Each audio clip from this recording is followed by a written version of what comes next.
अगर भगवान के चरणों का आश्रय है तो उसका परिवर्तन हो जाता है। अभिमान को निकाला नहीं जाता, अभिमान का परिवर्तन हो जाता है। तो मलिन अभिमान जो है वो भगवान अपनी कृपा से नष्ट कर देते हैं। वैसे नमन भक्ति में अभिमान नष्ट करने की बड़ी सामर्थ्य है। सबको नमस्कार करें, सब में भगवान है। अगर हम ऐसा भाव करके मन से नमस्कार करें तो बहुत जल्दी अभिमान नष्ट हो जाएगा। जो मलिन अभिमान है, जो निर्मल अभिमान है, वो प्रकाशित हो जाएगा। मधुसूदन अग्रवाल जी,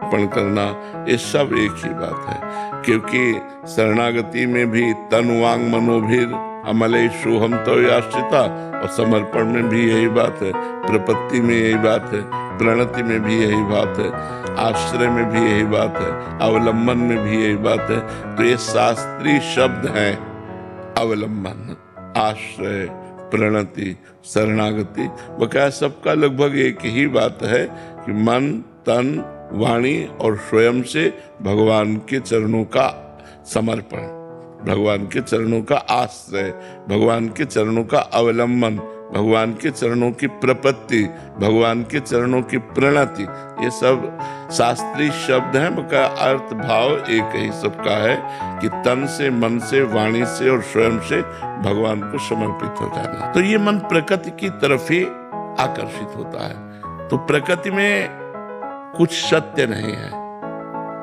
सब कुछ असत्य है। जो सत्य है वो प्रकृति से परे है।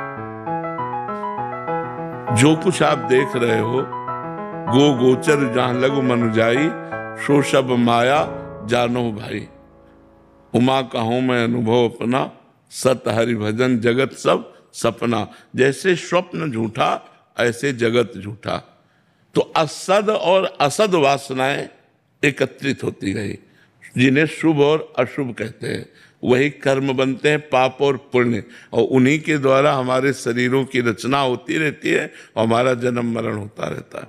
अब हमें कृपा से भगवान की मनुष्य शरीर मिला है, सद्वासना के द्वारा नष्ट हो गई, और भगवत उपासना से तब जयति जयति जगुत्सरे, वो भगवत प्राप्त हो गया, वो आत्मस्वरूप को प्राप्त हो गया। समझ गया? रणविजय सिंह जी गोरखपुर से। राधे राधे महाराज जी। महाराज जी, अज्ञानतावश बहुत सारे पाप हुए पूर्व में, जिसके फलस्वरूप मैं नरक पद का भावी दावेदार सिद्ध हूँ। श्री जी की कृपा से मनुष्य जन्म मिला। मनुष्य जीवन की सार्थकता क्या है आपसे ज्ञात हुआ। महाराज जी, नाम जप करने का अभी पूर्णतः प्रयास कर रहा हूँ, लेकिन डर लगा रहता है कि फिर से गलती ना हो जाए, इस वजह से कुसंग का पूर्णतः त्याग कर दिया है।